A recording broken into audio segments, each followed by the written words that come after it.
Pam Bondi's hearing disaster, evasion, deflection, and the Trump administration's leadership void by Pulse News. True analysis. Let's be blunt, the hearing on Capitol Hill wasn't a good day for Attorney General Pam Bondi or for the Trump administration. What played out was a masterclass in political evasion, scripted attacks, unanswered questions, and a performance that revealed more about the administration's confusion than any coherent defense.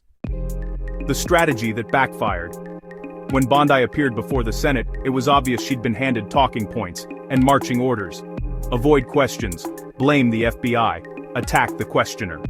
That became painfully clear when Democratic Senator Sheldon Whitehouse pressed her about Jeffrey Epstein's ties to Donald Trump. Instead of answering, Bondi went on the offensive, accusing Whitehouse of salacious remarks and trying to slander President Trump. The problem? He'd asked a specific factual question.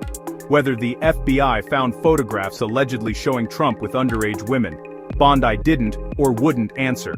Photojournalists later caught something even more telling. Her thick binder of pre-written notes wasn't filled with policy details. It was full of pre-scripted personal attacks on senators. When those ran out, she just went silent.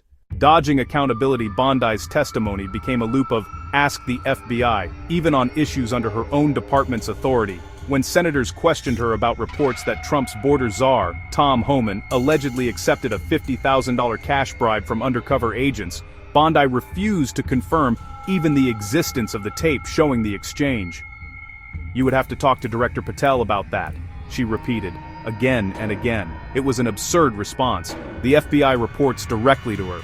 Passing the buck was not just bad optics, it was institutional abdication. The National Guard evasion.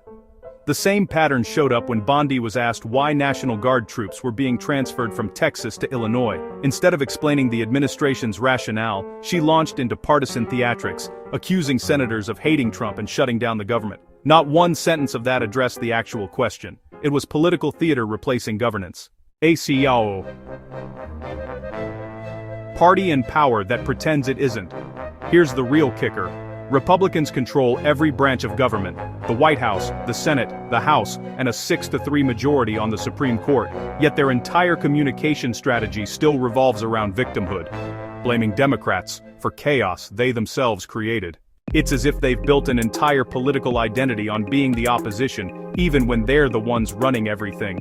Shutdown confusion at the top. The dysfunction isn't limited to Bondi.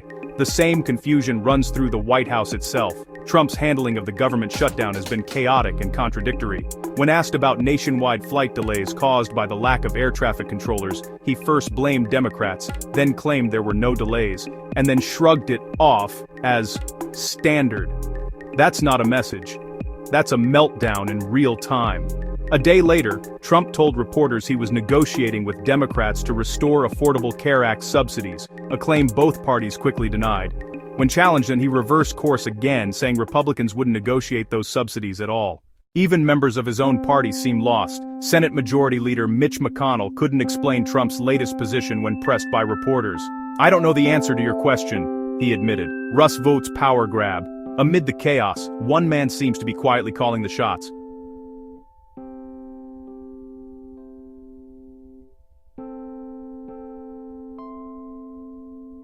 Russ Vought, the budget director and a key architect of Project 2025. Vaught's office has reportedly circulated a memo arguing the administration doesn't have to pay federal employees back pay during the shutdown. A direct violation of a law Trump himself signed in his first term. That law, the Government Employee Fair Treatment Act, guarantees back pay for furloughed workers. But when asked about it, Trump seemed to suggest he'd only pay workers he felt deserved it. Translation, he's turning a legal obligation into a loyalty test.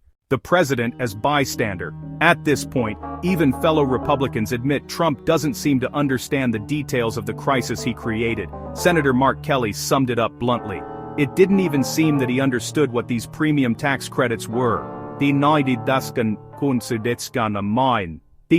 Meanwhile, Trump is online railing against Fox News for interviewing Democrats. The political equivalent of arguing with the TV while your house burns down. The bottom line, this hearing, and the chaos surrounding it, is more than political spectacle. It's a snapshot of how the Trump administration governs, by denial, distraction, and deflection. Pam Bondi's binder full of talking points is the perfect metaphor. A government armed with insults instead of answers, politics instead of policy. And here's the thing, when the people in charge spend all their time pretending they aren't, the country eventually notices.